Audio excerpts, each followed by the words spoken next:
श्रुत्वा गुणान् भुवन सुंदर शृण्वतां ते निर्विश्यकर्ण विवरे हरतोंगतापम रूपम दृशाम दृश्यमताम अखिलार्थलाभम त्वयाच्युता विशति चित्तम पत्रपम में। रुक्मिणी ने कहा, हे जगतों के सौंदर्य, आपके गुणों के विषय में सुनकर जो कि सुनने वालों के कानों में प्रवेश करके उनके शारीरिक ताप को दूर कर देते हैं, और आपके सौंदर्य के बारे में सुनकर कि वह देखने वाले की सारी दृष्टि संबंधी इच्छाओं को पूरा करता है, हे कृष्ण, मैंने अपना निर्लज्ज मन आप में स्थिर कर दिया है। हरे कृष्णा। आज विशेष दिन है, श्रीमती रुक्मिणी देवी का आविर्भाव।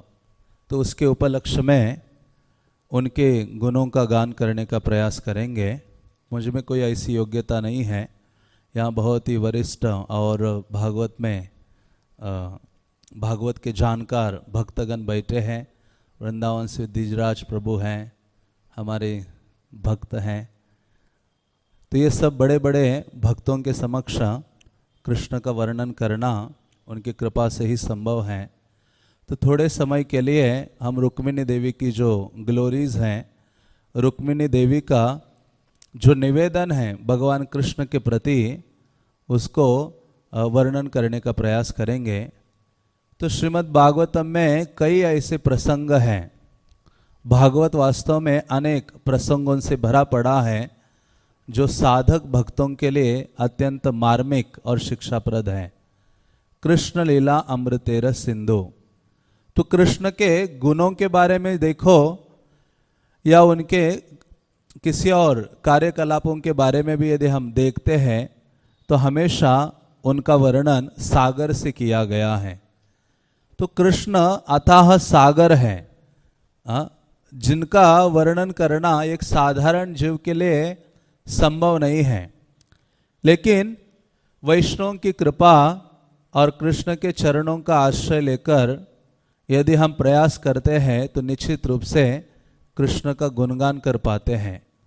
तो ऐसे श्रीमद् भागवतम में जब परीक्षित महाराज कृष्ण के दिव्य कथा को सुन रहे थे, बल्कि मैं सोच रहा था कि वास्तव में रुक्मिणी के चरण चिन्हों का अनुगमन किसी भक्त ने किया है तो वो परीक्षित महाराज है। परीक्षित महाराज एक ऐसे व्यक्तित्व है जिन्होंने रुक्मिणी देवी के चरण कमलों का यथानुवत अनुगमन किया है।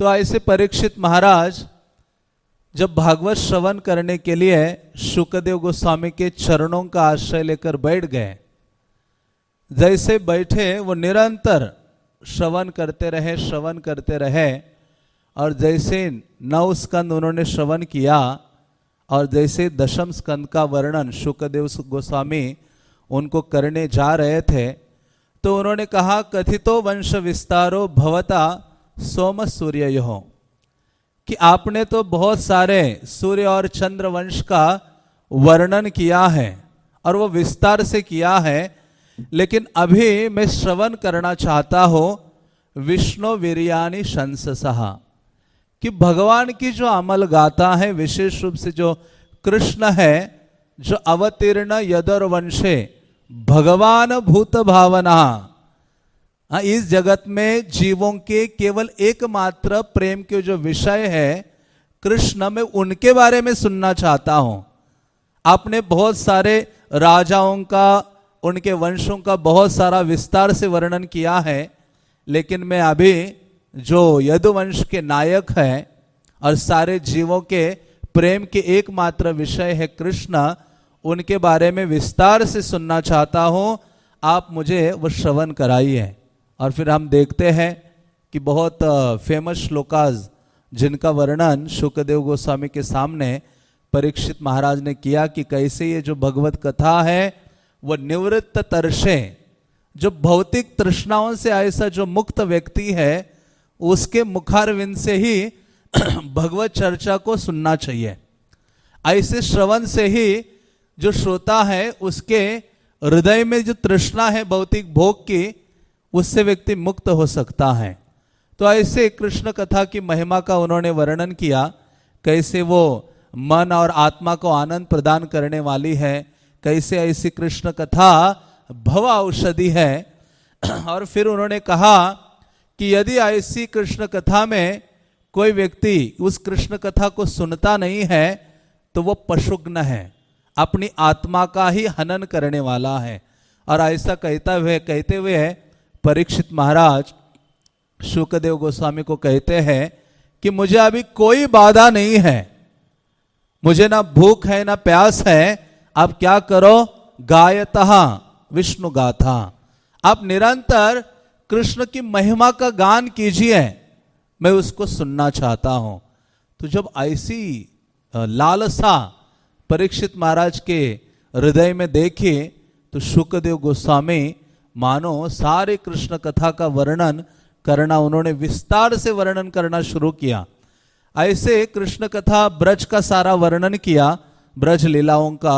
और भगवान जब जरासंध के आक्रमण के कारण जो 16वीं बार उनको जब पराजित कर दिया था और कृष्ण फिर उनके 17वें बार जब जरासंध ने आक्रमण किया और कृष्ण रणांगन से भागते हैं, भागकर द्वारका जाते हैं, वहां बलराम का रेवती आदि के साथ विवाह होता है।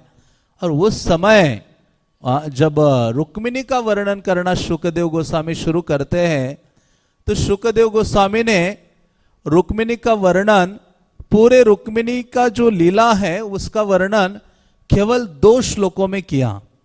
जैसे ही 2 श्लोकों में किया, रुक्मिणी मंगलम, वो फेमस 2 चैप्टर है भागवतम के जो रुक्मिणी मंगलम के नाम से जाने जाते हैं, और ये वैष्णव में बहुत अधिक प्रचलित है। भक्तगण इसका बड़ा आस्वादन करते हैं, चर्चा करते हैं और उससे सीखते हैं। तो ऐसे रुक्मिणी का वर्णन केवल 2 श्लोकों में किया, कैसे भगवान ने सारे राजाओं का दमन किया और रुक्मिणी को उठाकर ले आए, ये केवल 2 श्लोकों में बोला और आगे का वर्णन करना शुरू किए। तो परीक्षित महाराज कहते, रुको, अरे शुकदेव गोस्वामी, आप इतना तेजी से क्यों भाग रहे हो कृष्ण कथा में? रुक्मिणी का वर्णन थोड़ा विस्तार से करना चाहिए आपको। बल्कि कोई कह सकता है कि अरे मृत्यु के कगार में खड़े हो, तुम्हें विवाह का क्या चर्चा के सुनने की आवश्यकता है? मैरिज की चर्चा सुनने में क्या तुम्हारा इतना मन क्यों है? हाँ, लेकिन वास्तव में वो साधारण विवाह की चर्चा नहीं है। एक ऐसे महान भक्त है रुक्मिणी जिनके लिए कृष्ण क्रंदन करते हैं। जितनी मात्रा में रुक्मिणी कृष्ण के लिए लालायित है, कृष्ण के लिए क्रंदन करती है, उससे अधिक मात्रा में रुक्मिणी को प्राप्त करने के लिए कृष्ण द्वारका में रोदन करते हैं, तड़पते हैं। तो इस चरित्र को सुनने के लिए परीक्षित महाराज अति लालायित हो जाते हैं और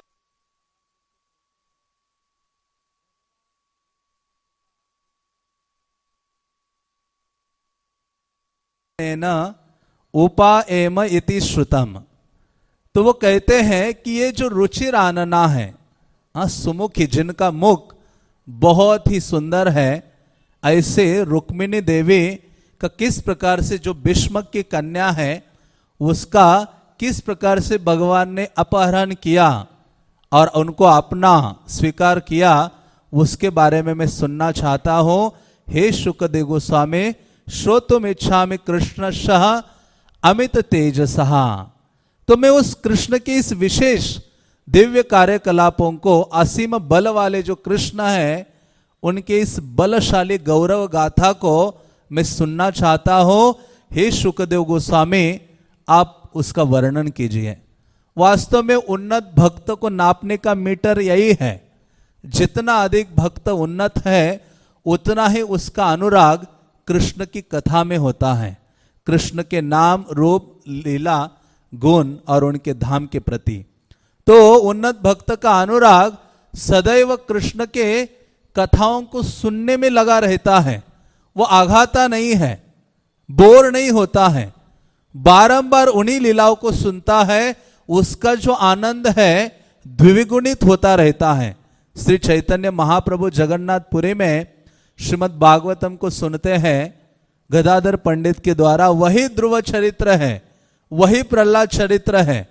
वृंदावन दास ठाकुर कहते हैं 100 बार से अधिक बार, कितनी बार महाप्रभु ने सुना फिर भी चैतन्य महाप्रभु गदगद हो जाते थे भक्त वात्सल्यता को देखकर, और उन भक्तों का प्रेम भगवान के प्रति इस दिव्य दो लीलाओं को सुन के चैतन्य महाप्रभु रो पड़ते थे। तो कहने का तात्पर्य है कि जो उन्नत भक्त है ऐसा नहीं है कि वो कृष्ण कथा से दूर रहता है कि अभी मुझे बहुत साल हो गए, बहुत बार मैंने भागवत का अध्ययन किया, बहुत मैंने प्रवचन दिए, बहुत मैंने प्रवचन सुने, अभी मुझे सुनने की आवश्यकता नहीं है। नहीं, वो उतना ही अधिक आनंद की अनुभूति करता है जब कृष्ण का चरित्र उसके कर्ण रंध्रों में प्रवेश करता है। तो ऐसे जब परीक्षित महाराज बोल रहे थे तो उसी वार्तालाप में शुकदेव गोस्वामी को कहते हैं, मैं क्यों सुनना चाहता हूं ये कृष्ण कथा, रुक्मिणी का चरित्र। तो उसमें एक श्लोक उद्धृत करते हैं, बोलते हैं परीक्षित महाराज, जिसमें वो कृष्ण कथा की 4 विशेषताओं का वर्णन करते हैं। परीक्षित महाराज कहते हैं, ब्रह्मन कृष्ण कथा पुण्या माध्वी लोक मलापहा कौन तृप्येत शृण्वान श्रुतोज्ञ नित्य नूतनः। ब्रह्मन कृष्ण कथा पुण्यः, कहते हैं परीक्षित महाराज कि हे शुकदेव गोस्वामी, ये जो अमल गाथा है, कृष्ण कथा है, वो कैसे है? पहली उसकी विशेषता है पुण्यः। पुण्य का मतलब है जो सब प्रकार के जीवों को पवित्र करने वाली है। किसी भी आदम से आदम व्यक्ति क्यों ना हो, वो कृष्ण कथा का आश्रय लेता है तो वो तत्क्षण पवित्र हो जाता है। और दूसरी विशेषता वो कहते हैं माधवी। माधवी का मतलब है जो शहद से भी अधिक मीठी है, बहुत ही मिठास है उस कृष्ण कथा में। और तीसरी चीज वो कहते हैं लोक मलापहा, कि इस भौतिक संसार के बद्ध जीवों का जो हृदय का मल है, हाँ, उसको धो डालने वाली है, शुद्ध बनाने वाली है। कौन तृप्यात शृण्वान, कौन ऐसा व्यक्ति होगा जो ऐसी कृष्ण कथा को सुनकर तृप्त नहीं हो जाएगा? श्रुतोज्ञ नित्य नूतनः, वो कहते हैं चौथी चीज कि ऐसी कृष्ण कथा नित्य नूतन है। कृष्ण जैसे नवनवायमान कृष्ण है, उसी प्रकार से उनकी कथा भी क्या है? नित्य नूतन है, हमेशा नई है। इस प्रकार जब शुकदेव गोस्वामी ने परीक्षित महाराज का ये लौल्य देखा, ऐसे नहीं कि वो बोल रहे हैं कि अरे ये सीनियर डिवोटी आए हैं, चलो आए हैं तो उनको बोलने का हमारा कर्तव्य है, सुनाओ थोड़ा सा और। नहीं, वो क्यों सुनना चाहते हैं उसके बारे में भी परीक्षित ज्ञात है उनको सारा, कि हाँ मैं कृष्ण कथा सुनना चाहता हूं क्योंकि उनकी ये विशेषता है, भगवत चरित्र की ये विशेषता है। तो जब शुकदेव गोस्वामी ने देखा कि परीक्षित महाराज का लौल्य मुझसे अधिक है, तो इनका उत्साह में इतना वर्धन हो गया, परीक्षित महाराज का उत्साह द्विगुणित हो गया बोलने के लिए। और परीक्षित महाराज फिर बहुत ही आनंदित होकर उत्साह के साथ जो रुक्मिणी देवी का चरित्र है, रुक्मिणी का जो मंगलम है, उसका वर्णन करने लगे। तो परीक्षित महाराज के सामने शुकदेव गोस्वामी कहते हैं कि एक बार वो कहते हैं कि विदर्भ में भीष्मक नामक राजा थे, विदर्भा अधिपतिर महान। हाँ, विदर्भा के जो अधिपति है भीष्मक, एक राजा थे विदर्भ में। ये विदर्भ महाराष्ट्र में आता है, आज भी वहाँ एक स्थान है कौंडिन्यपुर, जो रुक्मिणी देवी का जन्म स्थल है। वहाँ महाराष्ट्र सरकार ने इस्कॉन को लैंड दी और लोकनाथ महाराज ने वहाँ भव्य मंदिर का निर्माण किया है उस जन्म स्थल में रुक्मिणी देवी के। तो ऐसे स्थान में रुक्मिणी का निवास है कौंडिन्यपुर में आज भी। तो भीष्मक के 5 पुत्र थे। श्रीमद् भागवतम में शुकदेव गोस्वामी कहते हैं रुक्मी, रुक्मरथ, रुक्म बाहु, रुक्मेश और रुक्ममाली। तो ऐसे 5 पुत्र थे। तो ये रुक्म शब्द का अर्थ क्या है? जो सुवर्ण है, हाँ, मानो गोल्डन है, गोल्डन, ये गोरे रंग के थे सारे, जिसके कारण इन सबका नाम रुक्म से शुरू करके उनके पिता ने रखा था। तो ये 5 भाई थे, उनमें सती, सती मतलब बहुत ही साधु स्वभाव वाले इन 5 की एक छोटी सी बहन थी और उसका नाम क्या था? रुक्मिणी थी। इसलिए उसके शब्द में ये मिनी शब्द है। रुक्मिणी मतलब मानो उस समय भी इस अंग्रेजी शब्दों का इस्तेमाल हो रहा था। तो रुक्मिणी का वो सब में छोटी होने के कारण वो रुक्मिणी कहलाए। तो ऐसे रुक्मिणी जो अपने बहुत छोटी आयु से ही कृष्ण के प्रति बहुत अधिक आसक्त थे। वास्तव में कृष्ण को सदैव वो पति रूप में प्राप्त करना चाहते थे। जिसके बारे में हम सुनेंगे इस श्लोक में, वो किस प्रकार से कृष्ण को अपना निवेदन अर्पित करती है। शुकदेव गोस्वामी रुक्मिणी मंगलम का सार यदि बताना चाहते हैं तो कहते रुक्मिणी के इस कार्य से, उनके इस निवेदन से जो कृष्ण के प्रति उन्होंने किया है, जिसके कारण कृष्ण उनको लेने आ गए, वो दो ही शब्दों में कहा जा सकता है। और वो क्या है? सुनकर समर्पण। कि केवल रुक्मिणी ने भगवान के बारे में इतना अधिक सुना जिसके कारण उसने क्या कर दिया? सोचा नहीं, कुछ और चीज नहीं सोची, कृष्ण के चरणों में 100% अपना समर्पण प्रस्तुत किया। इसलिए शुकदेव गोस्वामी शुरुआत जब करते हैं, उनका वर्णन करते हुए वो कहते हैं सोपश्रुत्य मुकुंदश रूप वीर्य गुणश्रीहा। अब वो कहते हैं मुकुंद के बारे में उन्होंने क्या किया? उनका रूप, उनके सौंदर्य के बारे में सुना, वीर्य उनके दिव्य कार्यकलापों के बारे में सुना, और उनके गुणों के बारे में सुना। इन सब चीजों के बारे में सुनकर ऐसी जो भीष्म की कन्या है रुक्मिणी ने पूर्ण रूपेण कृष्ण के चरणों में अपना समर्पण किया है। वास्तव में भीष्मक बहुत ही धार्मिक राजा थे, जिनके यहाँ महान साधु ऋषि मुनि महर्षि आदि नित्य रूप से आया करते थे, वैष्णवगण आया करते थे, और विशेष रूप से ये नारद मुनि जाया करते थे। और नारद मुनि जब भी जाते थे भीष्मक महाराज से मिलने के लिए, तो जैसे ही मिलते थे उनके सभागृह में या प्राइवेट कक्ष में, तो निरंतर कृष्ण का वर्णन किया करते थे। हमेशा कृष्ण के बारे में ये नारद मुनि बोला करते थे। और भीष्मक के पास ही भीष्मक रुक्मिणी को कभी कभी अपने साथ बिठा देते थे। तो नारद मुनि जो भी कृष्ण का वर्णन करते थे, ये रुक्मिणी बहुत ही गंभीरता से एक चित्त होकर कृष्ण के दिव्य वर्णन को निरंतर सुनते थे। और कभी कभी तो वो पर्दे के पीछे खड़े रहकर सुनती थी कि नारद मुनि कृष्ण के बारे में क्या बोल रहे हैं। और हमारा उल्टा है, हम कृष्ण कथा न सुनने के लिए क्या करते हैं? पर्दे के पीछे जाके छुपते हैं। मानो दीवार के पीछे, या फोन नहीं भी आया हो तो भी क्लास में उठना है तो कैसे उठेंगे? फोन को हाथ में लेकर यहां डालकर निकल पड़ेंगे। तो मतलब हम हमेशा कृष्ण कथा से दूर भागना चाहते हैं। लेकिन रुक्मिणी, परीक्षित, यही है ग्रेट डिवोटी का यही कैरेक्टर है कि वो सदैव कहां जाना चाहते हैं? कृष्ण के नजदीक, जितना अधिक नजदीक। और हमारी स्थिति क्या है? हम प्रयास करते हैं भक्ति में आने के बाद भी, हम सोचते कृष्ण के ज्यादा नजदीक जाएंगे तो सारी भौतिक आसक्तियां जल सकती है। हाँ, बेटर है थोड़ा डिस्टेंस मेंटेन करके रखो, अभी इतनी जल्दी क्या है।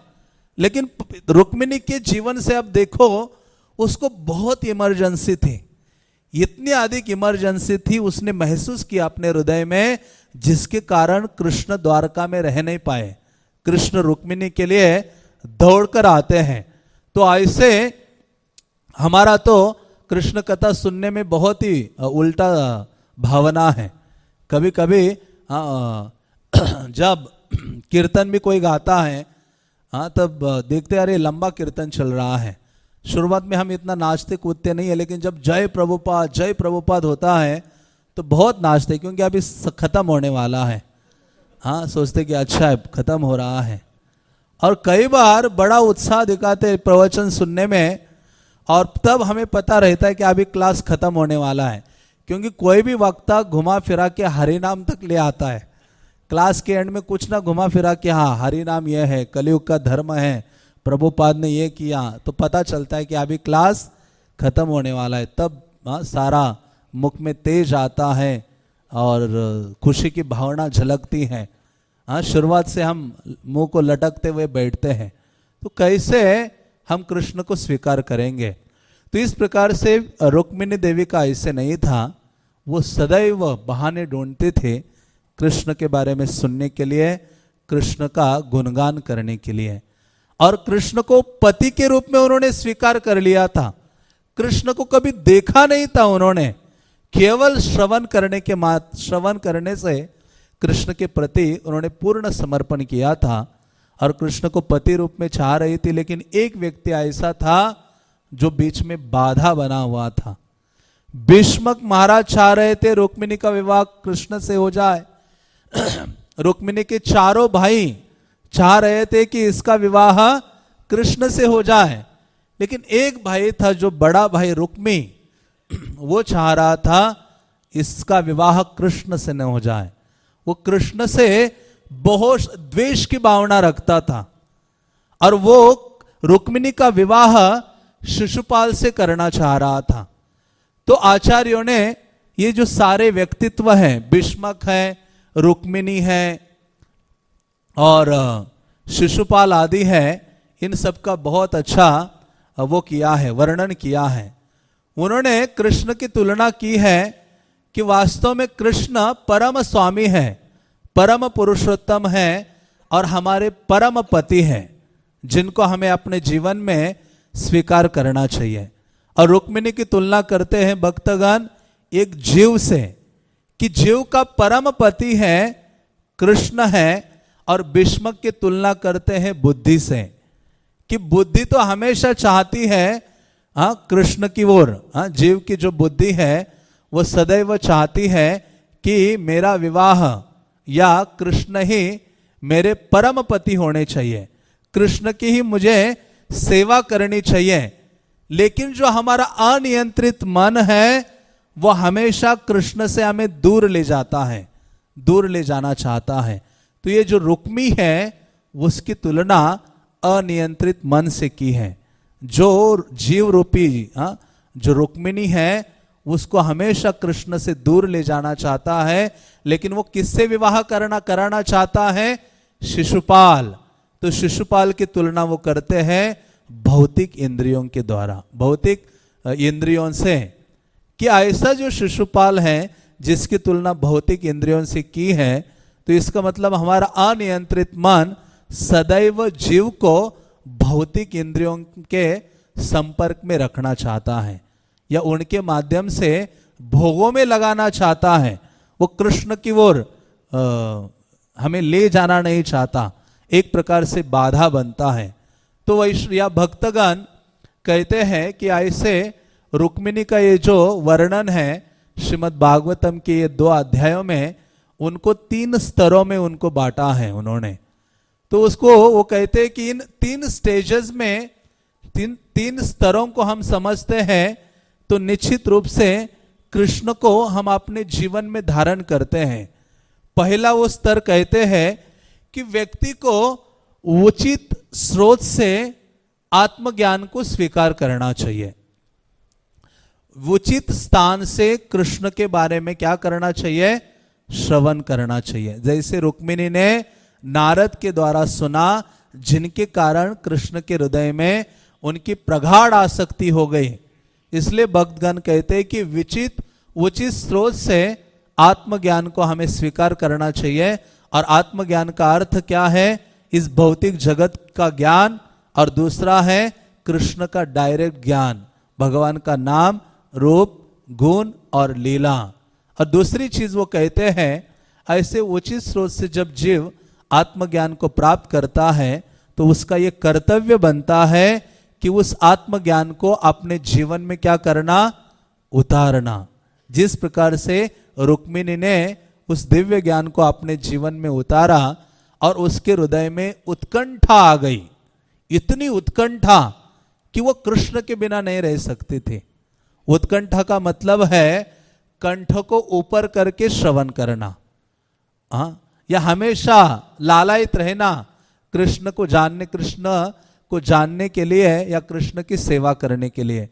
और तीसरी चीज भक्तगण कहते हैं कि एक शुद्ध भक्त का आश्रय स्वीकार करना और अपना जो प्रस्ताव है उनके चरणों में डालना, तो फिर कृष्ण आपको स्वीकार करते हैं। तो जब रुक्मिणी सब प्रकार से तैयार थी, उन्होंने सुना था, अपने जीवन में धारण किया था, तो फिर रुक्मिणी ने तीसरा कदम उठाया। उन्होंने क्या किया कि कैसे मैं अपना ये निवेदन कृष्ण तक पहुंचाऊं, किसको माध्यम बनाऊं। मानो ने रुक्मिणी ने वो लेटर लिख के तैयार थे, जो भागवतम में उसको कहा जाता है मानो इस विश्व का पहला प्रेम पत्र हो। रुक्मिणी ने प्रेम पत्र लिखा कृष्ण के लिए, और ऐसे नहीं कि वो कबूतर ढूंढ रहे थे।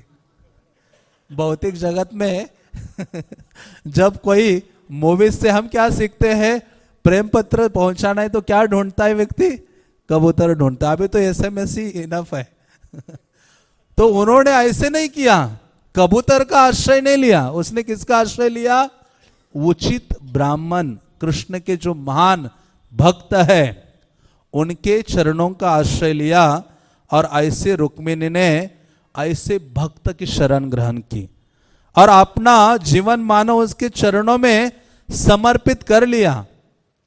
एक ऐसे विश्वास पात्र ब्राह्मण को ढूंढा और उनके चरणों में अपना निवेदन पहुंचाया, उनके हाथ में दिया और उनको कृष्ण के पास पहुंचाया। मानो वो आध्यात्मिक गुरु ही है जो आपका संदेश कृष्ण तक पहुंचाते हैं। पूरे विश्वास के साथ एक शिष्य उनके चरणों का आश्रय लेता है और उन पर पूरा भरोसा रखता है। तो उसी प्रकार से रुक्मिणी ने पूरे भरोसे के साथ उस ब्राह्मण को चूज किया और उनको वो जो उनका निवेदन है, जो लेटर है, जो भी उन्होंने अपनी मनोभाव व्यक्त किए थे, वो लिखकर उस ब्राह्मण के पास पहुंचाए और वो ब्राह्मण उस मनोभावों को लेकर द्वारका पहुंचता है। तो जब द्वारका में वो ब्राह्मण पहुंचा तो उन्होंने कृष्ण को देखा। कृष्ण बहुत बड़े सुवर्ण आसन पर विराजमान थे और जैसे ब्राह्मण उनके सामने आया, कृष्ण तुरंत उतर जाते उस आसन से और उस ब्राह्मण को उस आसन पर बिठाते हैं। जिस प्रकार से देवतागण कृष्ण की पूजा करते हैं, उसी प्रकार से उस ब्राह्मण के कृष्ण ने पूजा की, उनका पूजन किया, उनको आदर सम्मान प्रदान किया, उनको भोजन दिया, आराम की व्यवस्था उन्होंने की। और जैसे आराम करने के लिए वो लेटे, आते नहीं पूछा कि क्यों आए हो, पहले उसका आवा भगत स्वागत आदि किया, उनका रहन सहन प्रसाद आदि आराम, और फिर बाद में वो पूछेंगे कि हे ब्राह्मण, क्या कार्य लेकर आप यहाँ आए हो। तो जैसे ही वो ब्राह्मण विश्राम करने के लिए लेटे, क्योंकि कृष्ण जानते थे इतना लंबा सफर तय करके ये ब्राह्मण आया है, जैसे ही वो ब्राह्मण आराम करने के लिए लेटे तो कृष्ण को शुकदेव गोस्वामी एक शब्द यूज करते हैं, सताम गति, जो भक्तों के लक्ष्य हैं, एकमात्र लक्ष्य है कृष्ण भक्तों के। तो ऐसे स्वयं भगवान उस ब्राह्मण के चरणों में बैठ जाते हैं। चरणों में बैठकर अपने हाथों से उस ब्राह्मण के चरण दबाते हुए उनको पूछते हैं, बहुत विनम्रता का भाव धारण करते हुए, क्योंकि कृष्ण का ये स्वभाव है, नमो ब्राह्मण्य देवाय गो ब्राह्मण्य हिताय च। वो इतना अधिक प्रीति रखते हैं ब्राह्मणों से, अपने भक्तों से, और उनके प्रति भगवान का ऐसा सेवा की भावना है। तो उस ब्राह्मण के चरण जब कृष्ण दबा रहे थे तो उनको कहा कि हे ब्राह्मण, आपके जो धार्मिक कार्य है वो बिना कठिनाई से चल रहे हैं। संतुष्ट मानसः सदा, भगवान कहते जो ब्राह्मण है उसका मन क्या होना चाहिए, सदैव संतुष्ट होना चाहिए। और वास्तव में ब्राह्मण का जो सबसे बड़ा गुण है, जिस गुण को कृष्ण कहते मैं प्रणाम करता हूं उस ब्राह्मण को, क्या, संतुष्ट मानसः, कि उस ब्राह्मण का मन क्या होना चाहिए, संतुष्ट होना चाहिए। भगवान कहते हैं जिस ब्राह्मण का मन संतुष्ट है, बाकी और गुणों की भी चर्चा करते हैं उस अध्याय में, तो कहते हैं ऐसे ब्राह्मण को मैं क्या करता हूं, कृष्ण कहते हैं मैं प्रणाम करता हूं। और उस ब्राह्मण के लिए यह संतुष्ट मन ही कामधेनु गाय के समान है। जिस प्रकार से कामधेनु गाय सब प्रकार की इच्छाओं की पूर्ति करने वाली है, उसी प्रकार से ब्राह्मण का मन यदि संतुष्ट नहीं है तो उसका जीवन बहुत अधिक कष्टपूर्ण है।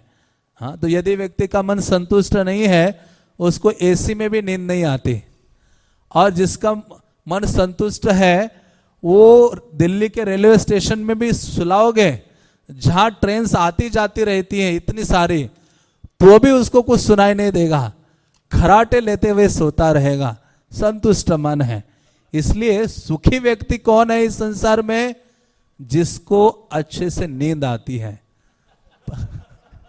Properly deep sleep. जब रात शयन कक्ष में गया, अपने विश्राम बेड पर लेटते जिसको नींद आ जाए, डीप स्लीप, और मंगल आरती से पहले जो उठता है, इतनी नींद नहीं। तो इस प्रकार से भगवान कहते हैं संतुष्ट मन वाला जो ब्राह्मण है उन्हें मेरा प्रणाम है। और फिर उनके कुशल मंगल आदि पूछते हैं, बहुत सारी चर्चाएं होती हैं, और फिर वो पर्सनल क्वेश्चन पूछते हैं। वो कहते हैं कि आप इतना दुर्लभ सागर पार करके आए हो, कहाँ से आए हो हे ब्राह्मण, आप मुझे बताओ, किम कार्य करवामते, क्या कार्य करवाना चाहते हो आप, या क्या कार्य करने के लिए यहाँ प्रस्तुत हुए हो, हे ब्राह्मण आप मुझे यथावत बताइए। तो जैसे भगवान ने बोला, बहुत ही आदर प्रेम के साथ, तो उस ब्राह्मण ने तुरंत ही वो लेटर ना, जो भी निवेदन लेके आए थे लेटर, वो भगवान के हाथ में पकड़ाया, और भगवान ने पढ़ा नहीं उसको, भगवान ने तुरंत उसको खोला नहीं, भगवान ने उस ब्राह्मण से ही पढ़वाया अपना प्रेम पत्र। इतना भगवान का फेथ है, भगवान अपने भक्त से कोई चीज छुपाते नहीं है, कृष्ण का कोई सीक्रेट चीजें नहीं है, हमेशा भक्तों के समक्ष सारी चीजें क्या है, ओपन है। उसी प्रकार से भक्त भी भगवान से कोई चीजें छुपाता नहीं है। हाँ, जब हम चीजें छुपाना शुरू करते वैष्णवों से, गुरु से, तो कपटता का भावना आता है। और वृंदावन दास ठाकुर कहते हैं, कापट्य हईले दूर बाढ़े प्रेमेरपुर। चैतन्य भागवत में वो कहते हैं, जब हृदय की कपटता चली जाएगी ना, तभी कृष्ण के प्रति जो अगाध प्रेम की भावना है उसकी बाढ़ आएगी।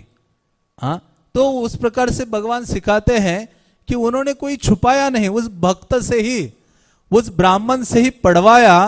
हाँ, शुकदेव गोस्वामी ने वो सारे मूल श्लोक, हाँ, जो ओरिजिनल श्लोक लिखे थे, या जो भी ओरिजिनल निवेदन उन्होंने लिखा था, रुक्मिणी ने, जो 7 श्लोक है श्रीमद् भागवतम के, ये जो 52 चैप्टर है, वो 7 श्लोक जो रुक्मिणी ने निवेदन लिखा था, उसका पहला श्लोक ये है। हाँ, जो उनका प्रेम पत्र है उसका पहला ये श्लोक है, जो इन सारे श्लोकों को मानो शुकदेव गोस्वामी ने यथावत श्रीमद् भागवतम में रखा है। बल्कि कोई व्यक्ति सोच सकता है कि कैसे संभव है, जो कुलीन स्त्री है या कुलीन कन्या है, वो कैसे किसी को प्रेम पत्र लिख सकती है। हाँ, बल्कि जो विवाह योग्य कन्या है उसको हमेशा चिंता लगी रहती है कि मुझे कैसा पति मिलेगा, उचित होगा, अनुचित होगा। हाँ, तो लेकिन ऐसी सारी लज्जाओं को साइड में रखकर, हाँ, ये क्या करती है रुक्मिणी देवी, कृष्ण को ये पत्र लिखती है, और जिसको कृष्ण क्या करते हैं, हाँ, श्रवण करते हैं इस ब्राह्मण के द्वारा। तो ये जो पहला श्लोक है, हाँ, जिसका पहला अक्षर ही कितना महत्वपूर्ण है, श्रुत्वा। मानो प्रेम की शुरुआत कहां से होती है, कृष्ण से, श्रुत्वा से होती है। कृष्ण से यदि हम प्रेम की भावना विकसित करना चाहते, तीव्र करना चाहते हैं, तो बारंबार हमें सुनने का प्रयास करना चाहिए, यह व्रत लेना चाहिए। प्रभुपाद एक बार लॉस एंजलिस में लेक्चर दे रहे थे, उस लेक्चर में प्रभुपाद ने लिखा, प्रभुपाद ने कहा कि ये परीक्षित महाराज कितने भाग्यवान थे, उनके पास 7 दिन थे, हाँ, मृत्यु के पूर्व, और 7 दिन वो इतने सौभाग्यशाली थे कि वो भागवतम को सुन पाए या श्रवण कर पाए।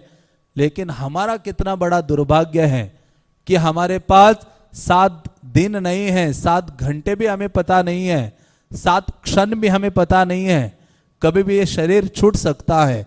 तो प्रभुपाद कहते इसलिए हर एक व्यक्ति को गंभीर होना चाहिए अपने जीवन में और श्रीमद् भागवतम को श्रवण करना चाहिए या पढ़ना चाहिए। हाँ, तो ऐसा श्रीमद् भागवतम श्रील प्रभुपाद का भी अत्यंत प्रिय ग्रंथ था और जिसको लेकर श्रील प्रभुपाद अमेरिका पहुंचे थे और जिसका वितरण श्रील प्रभुपाद ने पूरे विश्व में किया था। तो ऐसे पहले ही इस लेटर में रुक्मिणी देवी कहती हैं, श्रुत्वा गुणान भुवन सुंदर शृण्वताम ते। तो वो कह रही है, मानो इतनी निडर होकर बोल रही हैं। हाँ, मानो उन्होंने, जैसे स्त्री का जो सबसे महत्वपूर्ण गुण होता है वो होता है लज्जा। जब स्त्री लज्जा इस गुण को भूल जाती है तो उसको कहते हैं वेश्या। वेश्या को निर्लज, उसका निर्लज्जता ये वेश्या के लिए बहुत स्वाभाविक होता है। और शास्त्र कहते हैं कि लज्जा ये सबसे बड़ा गुण या आभूषण एक स्त्री का है। लेकिन कृष्ण के लिए, कृष्ण से डायरेक्ट वो अप्रोच कर रही है, उन्होंने वो शर्मा नहीं रही है, वो पूर्ण रूप से कृष्ण को अप्रोच करते हुए उनके हृदय में इतना अधिक प्रेम है कि उन प्रेम के कारण कृष्ण के जो गुण उनको दिखाई दे रहे हैं, गुणों पर भी वो दोषारोपण कर रही है। वो कहती है कि मैंने आपके 2 गुणों के बारे में सुना। कौन से 2 गुण? श्रुत्वा गुणान श्रुत्वा रूपम। हाँ, वो कहती है आपके रूप के बारे में मैं बहुत सुना और आपके जो गुणों के बारे में भी मैंने बहुत सुना है। जैसे अब देखो, शुकदेव गोस्वामी ने भी जब भगवान का 2 गुणों के बारे में सुना, एक तो भगवान की दयालुता के बारे में सुना, तो शुकदेव गोस्वामी अपने सारे संस्कारों को या पूर्व जो उनकी जो भी फिलॉसफी है उसको त्याग कर कृष्ण के प्रति आकर्षित हो जाते हैं। और जब कृष्ण के रूप के बारे में भी सुना, बराहा पीड़म नटवर वपु आदि को, तो शुकदेव गोस्वामी कृष्ण के रूप के प्रति पूर्णतः आकर्षित हो जाते हैं। तो उसी प्रकार से रुक्मिणी देवी कहती है कि मैंने आपके गुणों के बारे में सुना और आपके रूप के बारे में सुना। इन 2 चीजों के बारे में सुनने के कारण क्या हो गया? त्वयि अविशति चित्तम, त्वयि अविशति चित्तम, जो आखिरी लाइन में है कि आपके अलावा मेरा चित्त किसी अन्य में नहीं लग रहा है। तो हम यदि केवल कृष्ण में चित्त को पूर्णता निवेशित करना चाहते हैं तो हमें कृष्ण के इन दिव्य कार्यकलापों को सुनना चाहिए।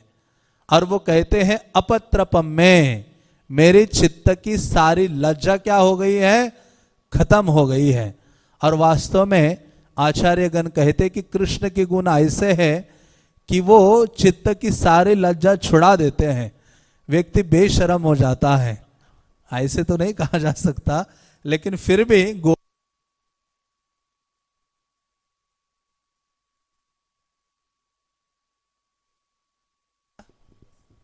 हरे कृष्णा। तो गोपियां कहती है कि हे कृष्ण, हे प्रियतम, इस त्रिभुवन में ऐसी कौन स्त्री होगी जो आपका वेणुनाद, आपका जो सौंदर्य है उसको देखकर वेद की जो मर्यादा है उससे विचलित ना हो जाए या पतिव्रता धर्म से च्युत ना हो जाए।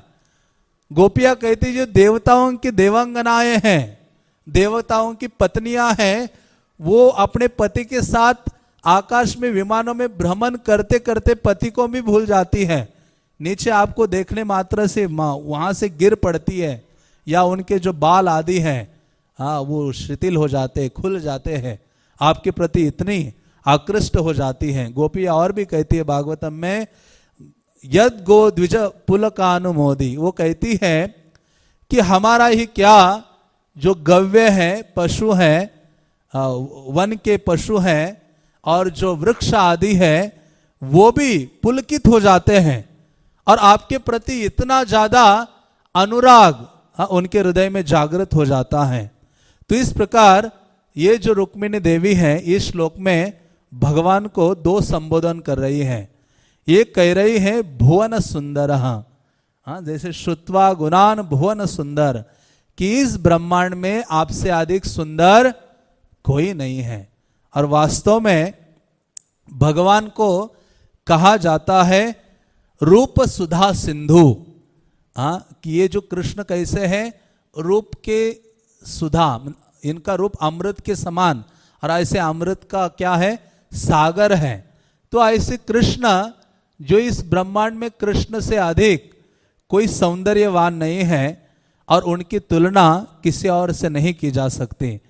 तो ऐसे कृष्ण को संबोधित करती है कि हे कृष्ण, आप भुवन सुंदर हो और अच्युत हो। ये दूसरा संबोधन वो यूज करती है।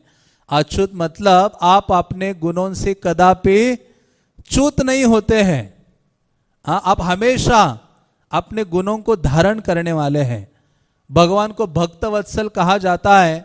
ऐसे नहीं हुआ कि कृष्ण इस युग में भक्त वत्सल थे और आगे आने वाले युग में आसुर वत्सल होने वाले हैं, उनके गुणों से वो च्युत होने वाले, ऐसे नहीं है।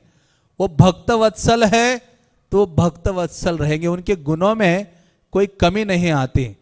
इसलिए वो कहती हैं कि आपके गुणों को श्रवण करने मात्र से क्या होता है, हरतो अंग तापम। कोई भक्त कहते हैं कि आपको बुखार होता है, बुखार को अंगताप कहा जाता है ना, तो बुखार होता है तो आपको दवाई की आवश्यकता होती है, लेकिन कहते कोई दवाई की आवश्यकता नहीं है। आपको बुखार हो गया है तो कृष्ण के गुणों को सुनते रहो। सारा जो अंग का ताप है वो दूर हो जाएगा, शरीर की सारी पीड़ाएं दूर हो सकती हैं। तो इस प्रकार से उनके सौंदर्य का और उनके दिव्य गुणों का वर्णन ये करती जा रही है रुक्मिणी देवी। भगवान कृष्ण के सामने वो ब्राह्मण पढ़ रहा है और जैसे उन्होंने पढ़ा कि ये कैसी लड़की है, कैसी युवती है, इतना बोल्ड होके बोल रही है, मैंने लज्जा त्याग दी, मैं आपसे प्रेम करती हूँ, आपके गुणों को मैंने सुना है, आपके रूप के बारे में सुना है और आपके अलावा मेरा चित्त किसी और में नहीं लग रहा है। तो कृष्ण को लगा अरे ये कितनी बोल्ड कन्या है, ये कैसी कन्या है। तो फिर कृष्ण इसे सोचने लगे तो अगला श्लोक वो ब्राह्मण पढ़ता है जिसमें मानो आचार्यगण भक्तगण कहते हैं कि क्यों नहीं लगेगा आप में मन, मानो रुक्मिणी देवी ऐसा बोल रही है। रुक्मिणी देवी कह रही है अगले श्लोक में, वो कहती है कि हे मुकुंद, आपका कुल वंश चरित्र सौंदर्य ज्ञान धन प्रभाव केवल आपके समान ही है और आप पुरुषों में सिंह के समान हैं। और कोई ऐसा नहीं होगा इस संसार में जो अपना मन आपके अलावा किसी और में लगाएगा। आपकी सारी चीजें इतनी अति उत्तम हैं, सारे जगत को आकर्षित करने वाली है। धीराम पतिम कुलवती न व्रणीत कन्या। तो वो श्लोकस तो मैं नहीं पढ़ रहा, उन जो पत्र के दूसरा श्लोक पढ़ देता हूं आपके लिए। का त्वां मुकुंद महति कुलशील रूपा विद्या वयोद्रविन धाम भीरात्म तुल्यम धीरा पतिम कुलवती न वृणीत कन्या काले नरसिंह नरलोक मनोभिरामम। कृष्ण को नरसिंह कह रही है कि हे पुरुषों में सिम्हा, आप मुझे क्या कीजिए, कौन ऐसी कन्या होगी जो आपका वरण नहीं करेगी, आपको चूज नहीं करेगी। इतने सारे गुण और योग्यताओं को आपके मैंने देखा है।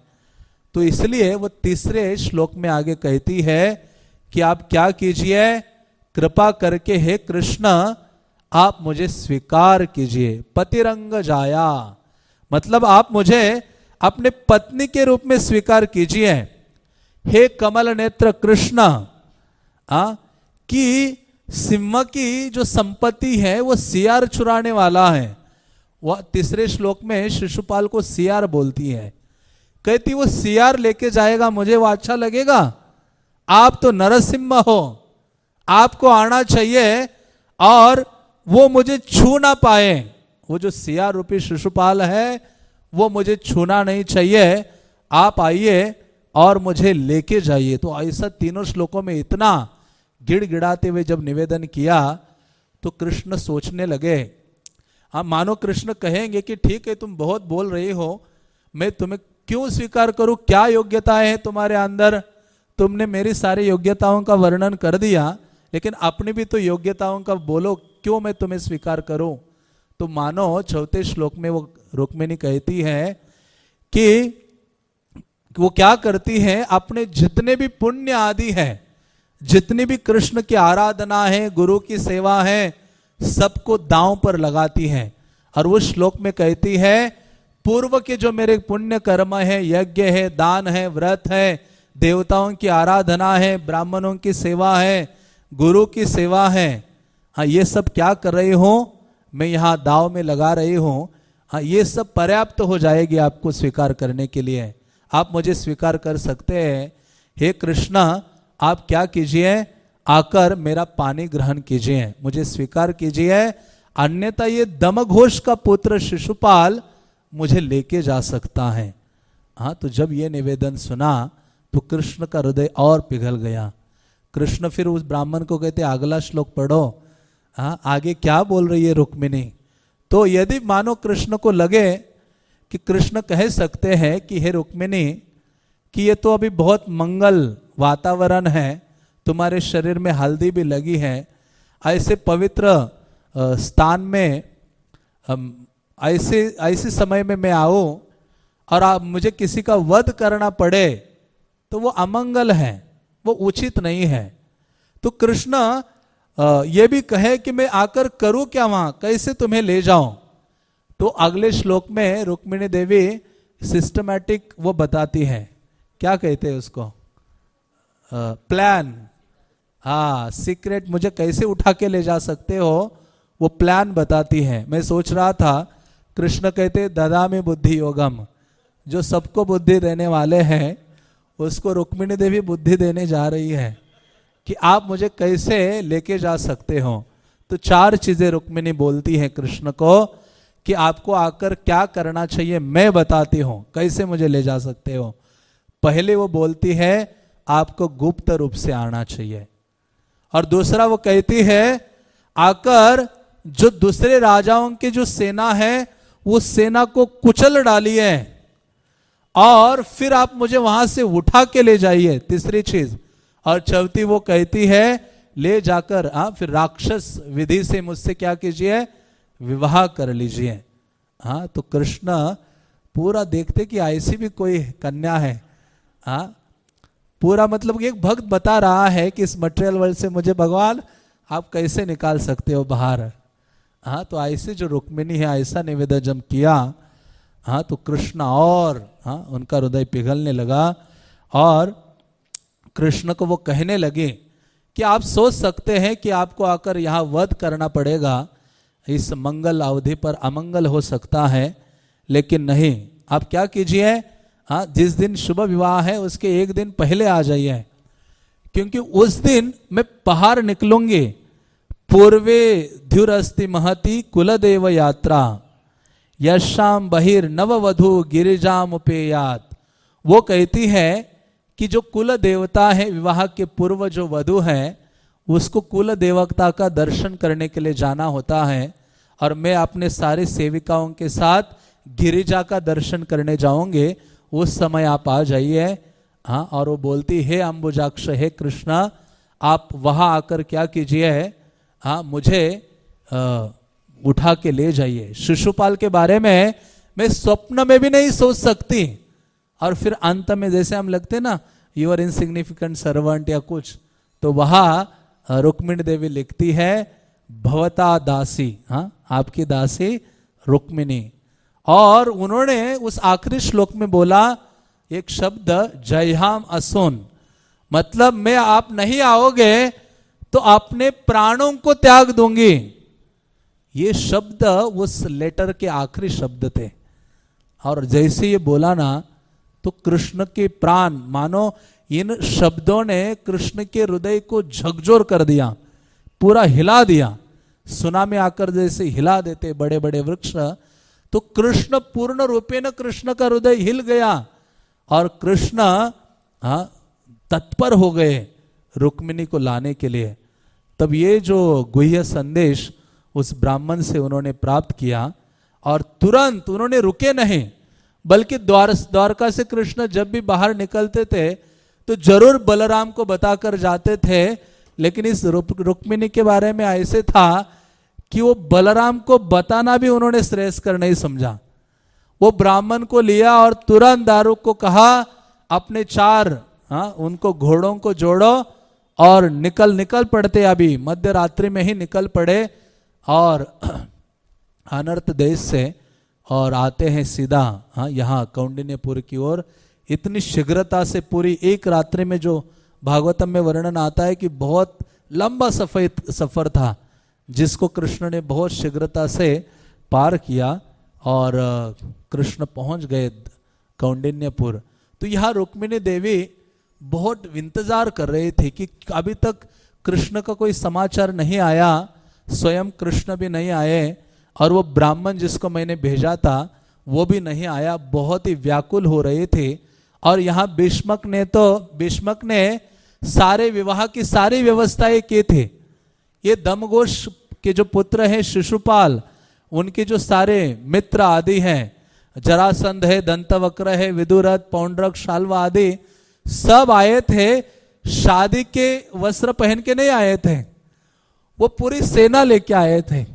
उनको पता था कि वहां जाकर एक कृष्ण कुछ करेगा उल्टा पुल्टा ना, वो चुरा के ले जा सकता है। तो और कृष्ण बिल्कुल सिविल ड्रेस में आए थे, नॉर्मल वस्त्र आदि धारण करके आए थे। और बलराम को पता चला कि कृष्ण तो गायब हो गए, यहां से कुछ हो सकता है, युद्ध हो सकता है। तो दूसरे दिन सुबह बलराम सेना लेके निकल पड़े कौंडिन्यपुर और यहाँ सारी व्यवस्था हो रहे थे, सारी तैयारियां हो रही थी विवाह आदि के। और रुक्मिणी तत्पर थी कि अभी तक नहीं आए, रो रही थी, क्रंदन कर रही थी, सोच रही थी शायद ये जो महेश्वर है मुझसे गुस्सा है शिवजी, शायद वो कुपित हो गए हैं जिनके कारण मैं कृष्ण को अपने जीवन में प्राप्त नहीं कर पाऊंगी, या फिर ये जो गिरजा है, गिरजा जो पार्वती है उनकी जो पत्नी है वो मेरे ऊपर प्रसन्न नहीं है, जिसके कारण शायद मैं कृष्ण को प्राप्त नहीं कर पाऊंगी। ऐसे बहुत सारे विचार आ रहे थे। फिर ये पार्वती का विचार आया कि अरे इसका नाम रुद्राणी है, शायद ये मुझे रुलाना चाहती है नाम के कारण तो कहते मुझे रोना पड़ेगा शायद भगवान को प्राप्त न करते हुए। तो ऐसे इतने विचार थे, क्रंदन कर रहे थे। और उसी क्षण उनके वाम उरुर्भुजो नेत्रम अस्फुरम प्रिय भाषिणा, बाई और सारे जो अंग जो हैं वो शुभ फड़कने लगे और शुभ सूचना प्रदान करने लगे। उसी समय वो सोचने लगे कि हाँ अभी कुछ शुभ होने वाला है। तो अपने महल में खड़ी थी तो देखा सामने से वो ब्राह्मण आता है। ब्राह्मण आया और आते ही उनके नेत्र ऐसे बड़े हो गए रुक्मिणी देवी के, और आते ही उन्होंने कहा कि कृष्ण का आगमन हुआ है आपके लिए। तो रुक्मिणी देवी सोचने लगी क्या इस ब्राह्मण को दूं, जो मुझे कृष्ण प्रदान किए हैं जिन्होंने, क्या दो। तो रुक्मिणी देवी उनके चरणों में झुक जाती है।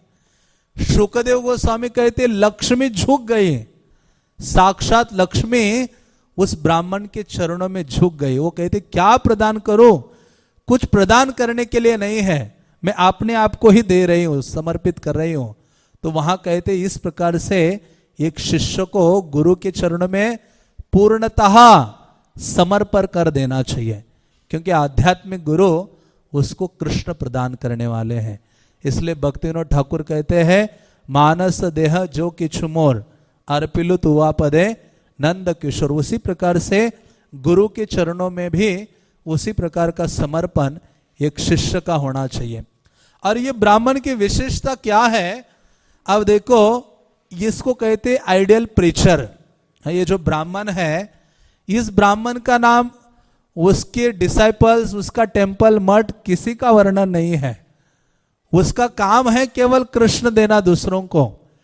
मतलब उसको कोई अपना फेम, अपना सम्मान, अपना पूजा प्रतिष्ठा की कोई पड़े नहीं उस ब्राह्मण को।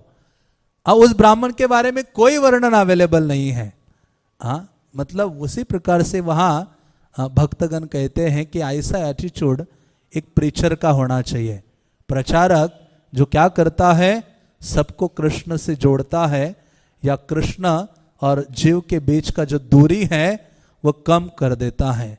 तो जैसे ही समय तो हो गया, जैसे ही वो ब्राह्मण आया और ये आनंदित हो गई, उनको प्रणाम आदि अर्पित कर दिया, और फिर ये जो रुक्मिणी देवी है वो बहुत अधिक आनंदित हो गई।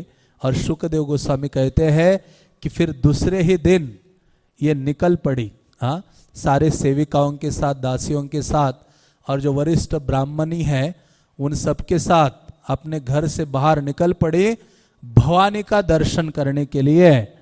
और जब उनका दर्शन करने के लिए जा रहे थे तो केवल मन में पूर्णता कृष्ण के चरण कमलों का ही वो स्मरण कर रहे थे। अनुध्यायति सम्यक मुकुंद चरणाम्बुजम, हाँ, निरंतर भगवान कृष्ण के चरणों का स्मरण करते हुए जा रही थी। जैसे ही पार्वती या अंबिका के, दुर्गा के उस मंदिर में पहुंची, पहुंचते ही उन्होंने उसको प्रणाम किया, नमस्ते त्वदंबिके भिक्षणम। वो कहती है कि हे अंबिके, मैं आपको प्रणाम कर रही हूं।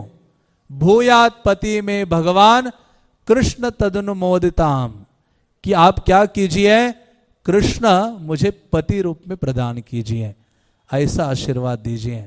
और फिर कई वस्तुओं से, द्रव्य आदि से उनकी पूजा आदि करती है। और फिर बाहर निकलने का समय आता है, क्योंकि वो सबसे महत्वपूर्ण समय था। हाँ, इस समय, क्योंकि जब ये महल के सामने मंदिर था और ये मंदिर में प्रवेश कर गए तो सारे लोग देखने के लिए आ गए। बल्कि जब कृष्ण कौंडिन्यपुर पे पहुंचे थे तो विदर्भवासी, जो वहां के नगरवासी थे, उन्होंने कृष्ण को देखा और कहा कि ये रुक्मिणी का विवाह कृष्ण से ही होना चाहिए। सारे उन पूर्ववासियों ने कहा कि हम अपना सारे पुण्य आदि सब अर्पित करते हैं, जिसके फल में क्या होना चाहिए, कृष्ण से ही रुक्मिणी का विवाह हो जाना चाहिए। और जितने भी ये दूसरे राजागण सब आए थे, सबके मन में एक ही लालसा थी, वो रुक्मिणी को एक बार देखना चाहते थे। हाँ, सुमध्यमा, हाँ, ये बहुत सुंदर थी रुक्मिणी देवी, जिसको देखने के लिए हाँ सारे राजागण एक लाइन में खड़े हुए अपनी सेना के साथ। और रुक्मिणी मंदिर से बाहर निकलने वाले थे। रुक्मिणी जानते थे कि सामने सारे राजागण खड़े हैं और कृष्ण भी होंगे वहां खड़े मुझे ले जाने के लिए, क्योंकि उन्होंने बोला था सबके बीच में मुझसे उठा कर ले जाओ। तो भाई रुक्मिणी जब उस मंदिर से बाहर निकलती है, वो सोचती है कैसे मैं चलूं। तो उनके अंगूठी, ये हाथ जो सुवर्ण अंगूठी से जड़ित उंगलियां थे, अपने एक दासी के उस पे रखती हैं, कंधे पर रखती है, और रुक्मिणी देवी उस गिरिजा के मंदिर से बाहर निकलती है। जैसे ही बाहर निकली, उनकी आंखें तरस रही थी किसको देखने के लिए, कृष्ण को देखने के लिए। और रुक्मिणी देवी इतनी सुंदर थे, शुकदेव गोस्वामी कहते हैं धीर मोहिनी। हाँ, मतलब मानो देवता गण भी मोहित हो जाए। जैसे ही वो बाहर निकली, जो भी सैनिक हो या राजागण, चाहे अपने रथ के ऊपर सवार हो या घोड़े के ऊपर हो, रुक्मिणी को देखकर गिर पड़े। वहां ऊपर से गिर रहे थे लोग। रुक्मिणी जैसे बाहर निकली, सारे राजा लोग वगैरह ऐसे गिरते जा रहे थे। और रुक्मिणी आगे आगे चल रही है, जिसका वर्णन कई श्लोकों में किया है। अब वो चैप्टर पढ़ेंगे, इतने सारे श्लोक लिखे हैं, उनका चलना कैसे है, उनका देखना कैसे है, और वो राजागण कैसे देख रहे, कैसे कौन गिर रहा है, तो ये सब हो रहा था। और रुक्मिणी आगे आगे चल रही थी, जिनका वर्णन गजहंस गामिनी के रूप में करते हैं। तो ऐसे रुक्मिणी आगे चली, और फिर एक समय आया जिन्होंने कृष्ण को देखा, और कृष्ण रथ को लेकर खड़े थे वहां। कृष्ण को देखा, और रुक्मिणी ने क्या किया, उनका एक बाल, आगे आता है ना लट, क्या कहते हैं उसको, मुझे भूल गया, लट या व्हाटएवर, उसको रुक्मिणी ने अपनी एक उंगली से ऐसे पीछे किया और वो कृष्ण को देखने लगी। हाँ, कृष्ण ने जैसे देखा और जानबूझ के चलते चलते वो कृष्ण के तरफ गए और इशारा किया कि अभी मुझे उठाओ। और वर्णन आता है कि कि फिर वो क्या करते हैं, कृष्ण उनको ले लेते हैं अपने ताम राजकन्याम रथ मारो रक्षति। उस राजकन्या जब रथ के निकट आ गई तो उसको क्या किया, उन्होंने उठा लिया और कृष्ण वहां से निकल पड़ते हैं। तो आचार्यगण कहते हैं कि कृष्ण ने जानबूझ के जो घोड़ों की लगाम है वो किसके हाथ में पकड़ा दी, रुक्मिणी के हाथ में पकड़ा दी। उसको ऊपर उठाने के बाद ये लगे कि मैं भगा नहीं रहा हूं ये पूरा प्लान इसका है, यही मुझे भगा के ले जा रही है।